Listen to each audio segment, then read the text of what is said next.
Hi, welcome to Physionic, where we learn the body from the macro to the micro. If that's something you think you'd be interested in, then consider subscribing. Today's video is another Examine series video, and I'm especially excited for this one, mainly because I think there's a ton of valuable content that I'll be elucidating throughout the video. So essentially what we're going to do is we're going to go through a few snippets of the Joe Rogan podcast between Dr. Layne Norton and Dr. Dom D'Agostino, and discuss in a little bit more detail what exactly they're talking about. Is there any merit to what they said throughout the podcast? We're going to look at the bad, and we're also going to look at the good. In full disclosure, at least for this first part, I'm not sure if I'm going to make a second part to this video, depending on feedback. This was largely great feedback, so I didn't have any disparaging remarks to make or anything of that nature, mainly because the information was just solid. However, in the past, I haven't necessarily supported either one of these doctors, mainly for a few of the things that they've said, but in this particular podcast, I felt like they really represented themselves quite well. So without further ado, let's go ahead and jump straight into the video. Let's do it. What you like. But when you have people who, you know, like a Gary Taubes who says, well, calories don't matter, it's all carbohydrates, that sort of thing, or the carbohydrate insulin model of obesity. I mean, the research is, you're able to do a lot of hand waving about insulin and, you know, you burn so much fat when you're on a high fat diet, which is true, by the way. You burn a lot of fat, but what they don't talk about is that it's overall fat balance, how much fat you store versus how much fat you burn. And when you're on a high fat diet, you store a lot of fat, you also burn a lot of fat. The overall caloric balance is what determines whether or not you will have net storage or net deposition. And the same thing for a high carb diet as well. You know, this idea that with high insulin, it just completely shuts down all fat burning everywhere. That's just not true. Now, if you have high carbohydrate, you will burn less fat, but you're also storing less fat as well. And again, the net caloric balance is going to be what determines how much you store, because you don't really store carbohydrate as fat for most people. They did a study overfeeding women where they overfed them 50% above their caloric maintenance. And they found that of 282 grams of fat that they stored during a day in adipose, only 4 grams came from carbohydrate. 278 came from fat. So the very first point, Dr. Layne Norton talks about fat deposition, fat use, carbohydrate oxidation, things of that nature. And then he talks a little bit about de novo lipogenesis, which is essentially where you take a non-lipid macromolecule of any sort, that can be like carbohydrates, which is what he discusses. And he talks about this actual deposition of fat from a non-fat condition. And he's actually completely right about that. So if you were to consume a lot of fat in replacement of carbohydrates, you would see a greater deposition of fat, but you would also see a greater oxidation of fat. So essentially your metabolism is moving from more of a carbohydrate-based metabolism and switching to a more lipid-based metabolism, fat-based metabolism. Now, on the other hand, if you were to consume a lot of carbohydrates, which is what most people typically do in a typical Western diet, not that we completely avoid fat, we certainly consume fat as well, we typically are in more of a carbohydrate-rich metabolism state. So what happens is your body starts to prioritize that. If you have a lot of it, why not use it? If it doesn't really matter, if you're not putting any sort of stress on the body where it has to kind of selectively choose which one it goes with, then it's just going to go with the one that it has the most of. And that makes the most sense. If you have, let's say, just a lot of bricks, then you're probably going to make your house out of bricks, as opposed to if you were to have a lot of wood, then you would go ahead and make, I don't know, a cabin out of wood. So that makes a lot of sense, and it's actually completely true when it comes to nutritional biochemistry as well. So if you have high carbohydrate intake, then your body's going to, of course, start to go through more de novo lipogenesis, so you're going to get more of that conversion of carbohydrates to fat. But as he mentioned, it's actually a teeny tiny percentage that actually gets converted to fat. But what you end up seeing is that you see more deposition of the actual fat that you intake that gets deposited as fat. But then what's happening to those carbohydrates? You're consuming so many carbohydrates that your body's going to actually start oxidizing those more. So those carbohydrates are essentially neutralized because of the increased metabolism towards carbohydrates. Fat. So glucose, what about fructose? So fructose causes, we think, non-alcoholic fatty liver disease. So that could be, that's de novo lipogenesis is higher with fructose. And you think about people consuming it in liquid drinks, 100 to 200 grams a day, which is not uncommon, even for my wife, not uncommon. So fructose does seem to have a little bit of different hepatic metabolism. But I was actually across the hall from a professor who was doing a lot of the research on fructose and obesity and fatty liver disease. And even he came to the conclusion that if you overfeed fructose and it creates a caloric surplus, and you're overfeeding fructose, then you can have some wonky stuff start to go on. Relative to other macros. Right. Try to keep it. So the next topic is fructose, talking a little bit about fructose. And again, keep in mind that all these topics, I'm just touching on them, just kind of expanding on what these professionals said. It certainly isn't a deep dive into anything. But going into it, Dr. D'Agostino mentions fructose and how that has essentially a different metabolism than what your normal sugar might be, like a glucose molecule. And that's absolutely true. When glucose enters the cell, it's going through and it's going to be phosphorylated by what's called a hexokinase, depending on which tissue you're talking about. And that traps that glucose into the cell, and then that glucose can then go through glycolysis. However, with fructose, you're actually bypassing that step. You're actually going through and it's going to be phosphorylated by, I believe, a fructokinase. So you're essentially bypassing this hexokinase state. And so it's a little bit different metabolism in that regard.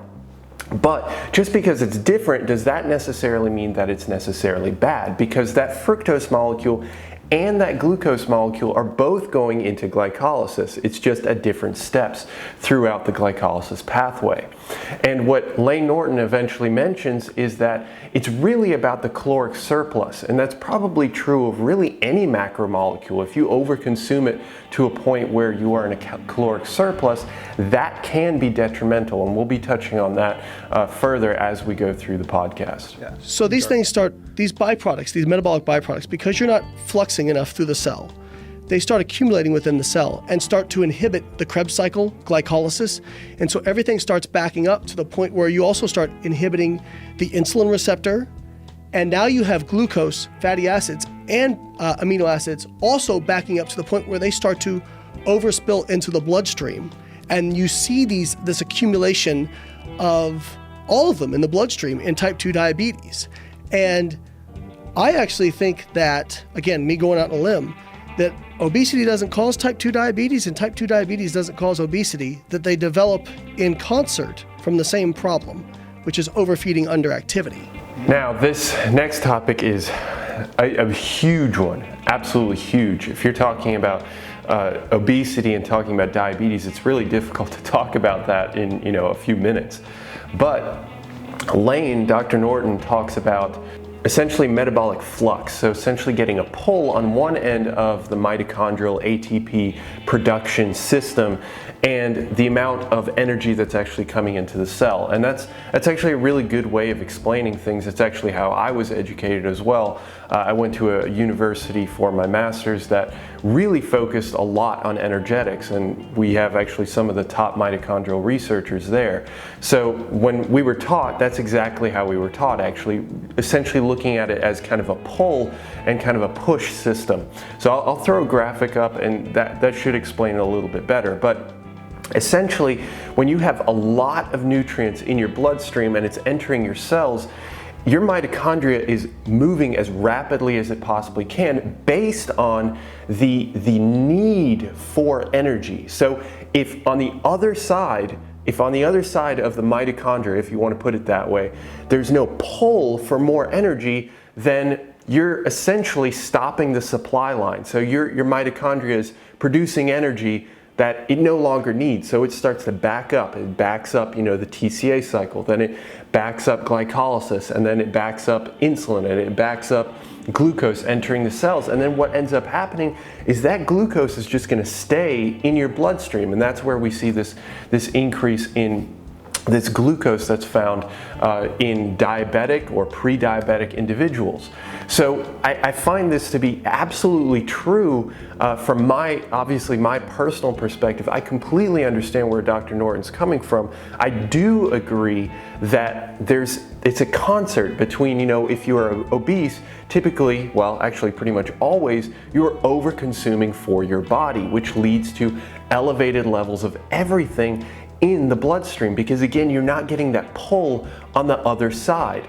And that pull, he also talks about this just briefly, is that physical activity. Physical activity can create a pull, because when you're putting that much physical stress on your body, your cells have to modulate for that and have to consume large amounts of ATP. So if that's the case, then you're getting tons and tons of pull on the other side of that mitochondria. So it's going to start driving glucose into those cells and lowering the blood glucose levels. So hopefully that made sense. And I think that that's absolutely true. They both go in concert. They are both together. Diabetes and obesity absolutely go together. That does not mean that every single diabetic case is always associated with obesity or vice versa. It's just that the majority tend to be that way. And again, we are talking about type 2 diabetes, not type 1. He said something that I think you've called bullshit on before. The phrase carb intolerant. So that was actually going to be one of the things I was going to say, hey, we have something we can disagree about, because carb tolerance, you would say depends on how we define that. Yes. So if I define it by a blood marker, your glucose response to a meal. Okay. This is a small point that Dr. D'Agostino mentions about carb tolerance and carb intolerance. I think as two scientists, two doctors, I think it's fantastic that they essentially neutralize how they interpret it just by looking at a definition. And I think Dr. D'Agostino's definition for carb tolerance is a pretty good one. That when you consume a particular amount of carbohydrates, how much of an increase in glucose are you seeing in the bloodstream, but also how much of an insulin response you're getting from that. So those kind of go in tandem. It's just kind of a small point, but it is something that's pretty important. You need operational definitions if you're going to communicate in any sort of efficient way with another health professional. So I think that what I'm going to say is that if we're going to talk about people getting healthier, the first thing we need to start with is let's not lose 50%, arguing about 5%, right? So if I tell somebody, hey, find a diet you can stick to that's sustainable, and if you can lose 10%, you can lose 10% of your body weight, even for obese people, they get almost all the health benefits in the first 10%.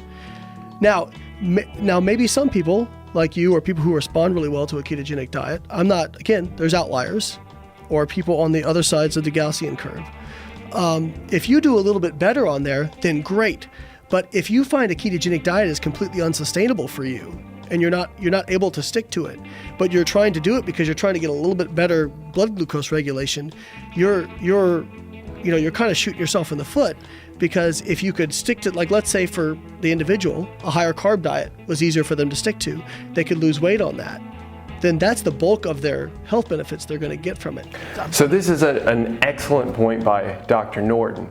So he's essentially dissociating what is optimal from what is sustainable. And I have always preached what is sustainable over what is optimal. That's not to say that what is optimal doesn't work and shouldn't be employed by particular individuals, but those particular individuals are a very small minority.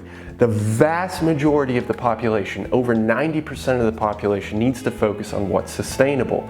So a diet can be incredibly optimal, but it will not have that much of an increase in benefit. So if you go from, let's say, that 90% improvement, that extra 10% to make it the most optimal diet is completely compromised if it's not sustainable. As a matter of fact, the 90% is completely compromised if it's not sustainable. So if you can't stick to a diet, it doesn't matter if something is optimal or not.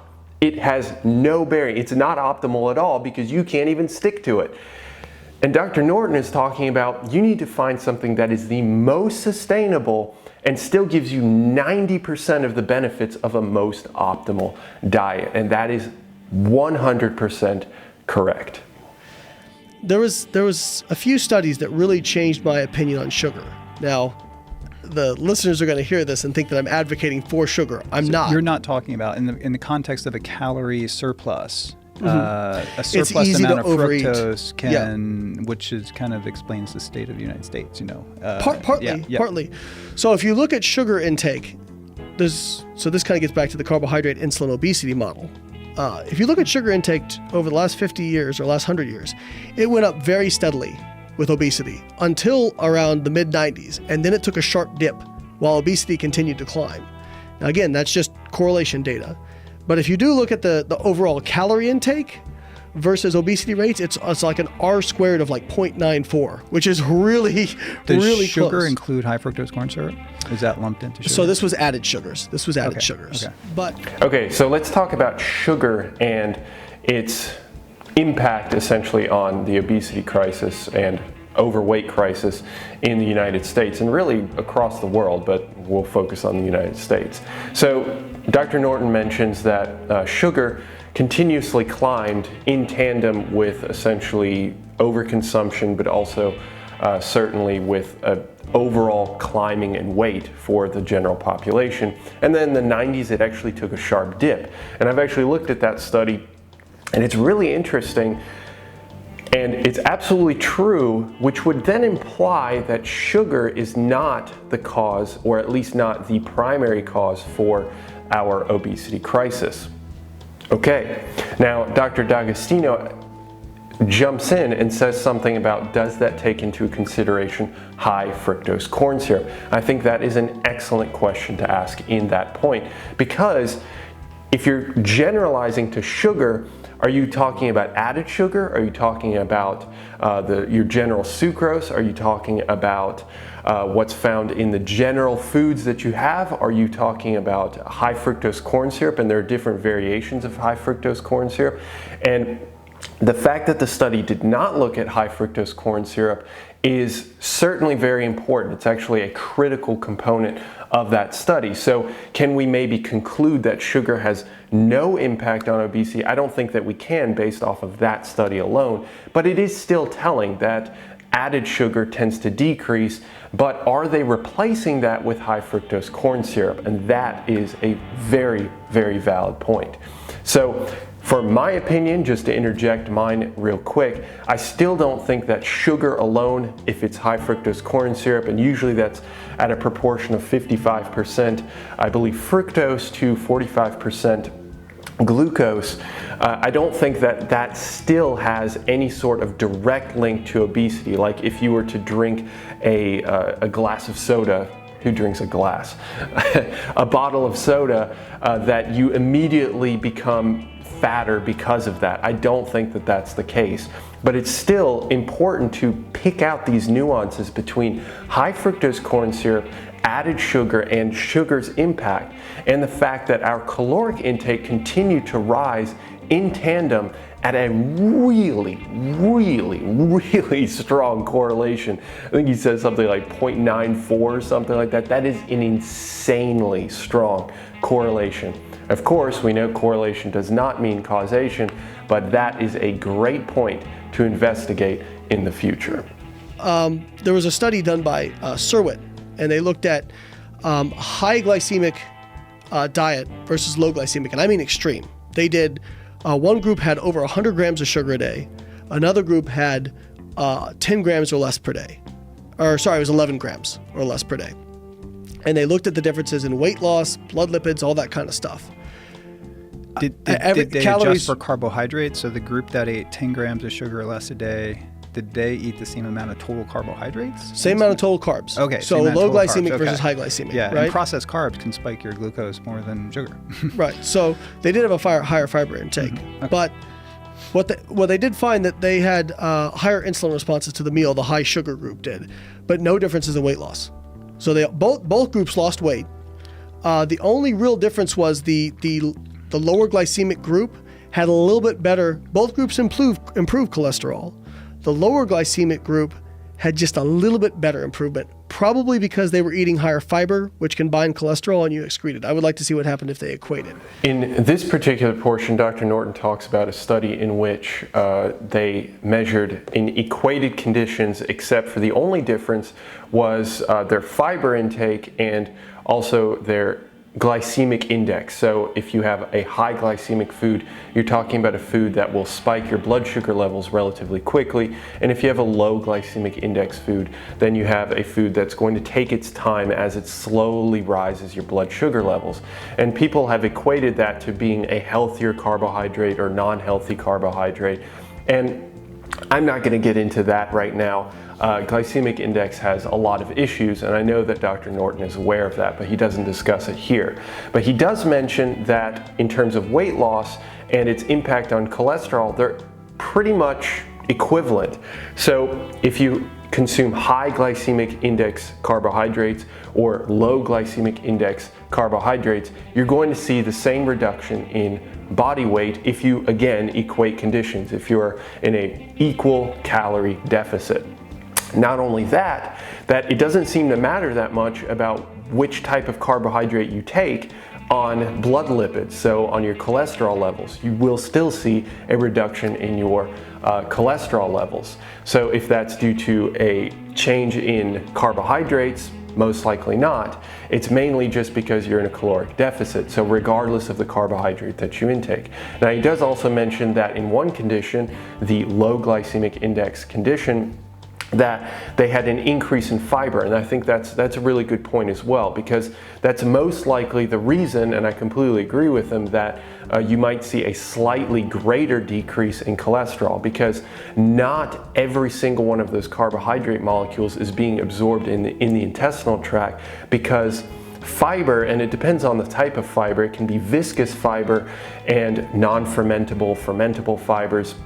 They will actually encapsulate a molecule. So if this is a molecule of glucose of some sort, then fiber is very mushy and it doesn't actually get absorbed in the intestinal tract and will actually envelop this molecule of glucose, essentially making it impassable to move into the intestinal tract and into your bloodstream. So then all you do is you end up excreting it. So is it completely equal in terms of the number of carbohydrates you intake? The answer is no, because of that fiber. Is it going to have a massive impact? No, but it's something to consider. I mean, that is one benefit of a low glycemic index carbohydrate. Again, when we look at studies, we're looking at means, right? So we're talking about averages.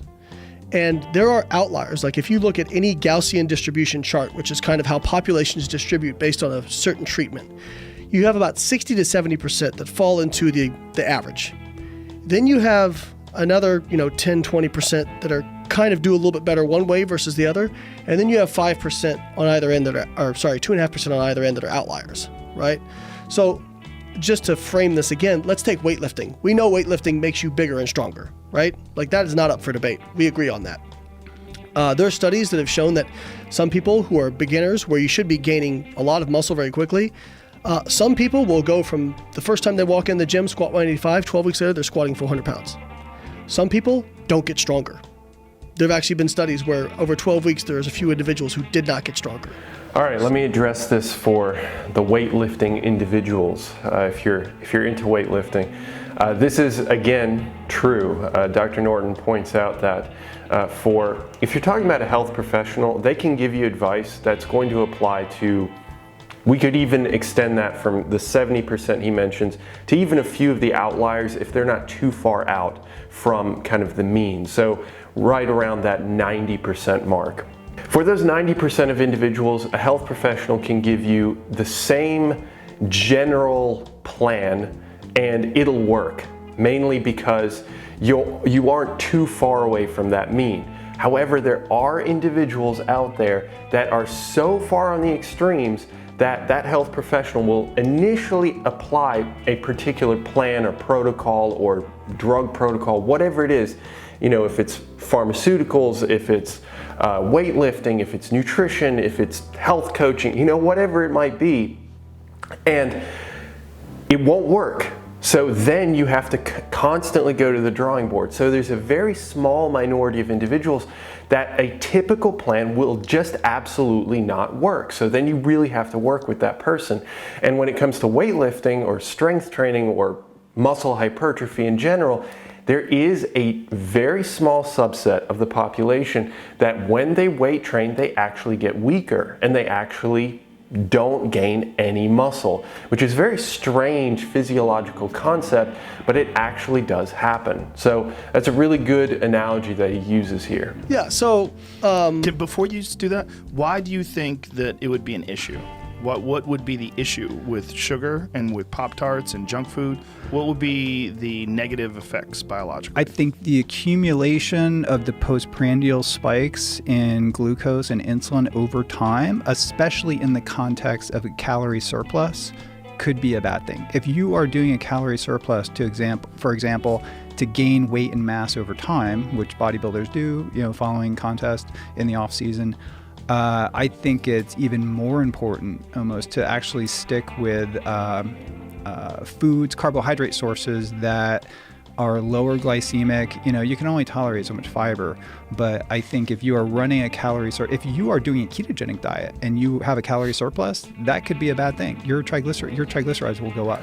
So Joe asks Dr. D'Agostino, if there is an issue with consuming sort of junk calories like Pop-Tarts, which have been popularized and kind of have been like the poster child or the poster food of the IIFYM community, if it fits your macros community. And Dr. D'Agostino says something that I disagree with him on to a point, and then I also agree and actually commend him for how he finished it off. So the first point that he mentions is that he thinks that there are going to be negative health outcomes if you consume those kinds of foods, if I'm interpreting him correctly. And I actually disagree with him, because I do think that if you have a small percentage of your daily intake coming from those junk foods, that will actually have pretty much no impact on your health outcomes. And that is please, if you ever watch this video and edit it here, please put this part in here, if you consume your micronutrients and consume your vegetables, fruits, and have a balanced diet. So if 80 or 90% of your food intake is from vegetables and full foods, like whole foods, then there's absolutely no problem and no negative health outcome that would come from consuming 10 to 20% of your calories, of your consumption of nutrition from something like a Pop-Tart or Snickers bar, whatever it might be. Having those treats will have absolutely no health outcome, or negative health outcome, I should say.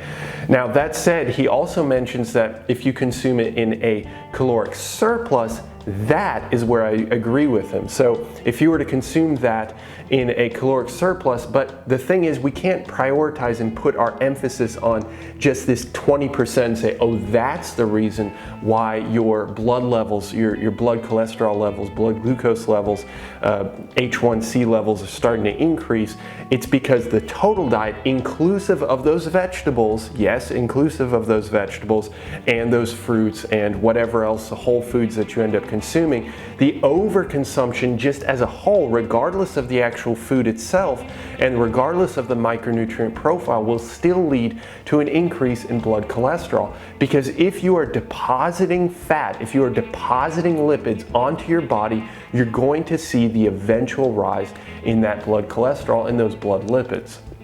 Now, for the final point that I want to address on this particular segment is that he mentions that this would actually also be true of a ketogenic diet. And I have to say, I really commend him for saying that, mainly because he is a huge proponent of, and this is where in other areas I've disagreed with him, that he is a huge proponent of the ketogenic diet. And there's certainly nothing wrong with the ketogenic diet, but he goes out of his way to mention that with the ketogenic diet, if you overconsume, you will see that also slip into your bloodstream. So you will start seeing those lipid markers start to increase. And I think that's a fantastic point and very objective of him.